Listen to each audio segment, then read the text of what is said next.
They put millions of people into the labor camps, prisons, and everything. And this is where the organ harvesting comes in, okay? They do that, and the growth of the Chinese organ industry goes exponential for 5 years, from 2000 to 2005. And we know that, by the way, this is all a state secret, right? But we know because the hospitals were being built at breakneck speed, and people are starting to go to China to get organ transplants, and they're going to get them, get this, in 2005. There's one instance. This was an Israeli transplant surgeon who was the former head of the Israeli Transplant Association. 2 weeks. He has a patient that says, hey, I'm going to die. I can't wait anymore. I'm setting this up in China in 2 weeks, and they've scheduled it. And wait a sec, you know, he was incredulous, the surgeon, right? Because what does that mean?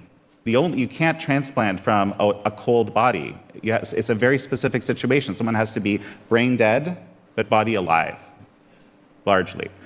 And there's a whole ethics questions about how you determine that, right? But this guy, he goes. I said, that's impossible. But the guy goes, comes back, and he's got his new heart, right? And then that's when this transplant surgeon understood something horrible is going on.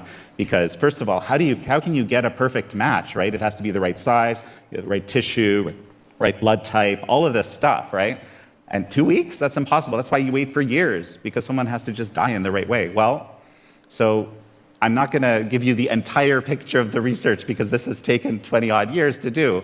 But basically, they blood type, tissue type, all of that stuff, all of these people that are incarcerated, right? The vulnerable people who are being demonized through government propaganda and so forth, and are kind of seen as less than human by the population, using language that's very similar to what the Nazi Germans used in the 1930s to demonize the Jews.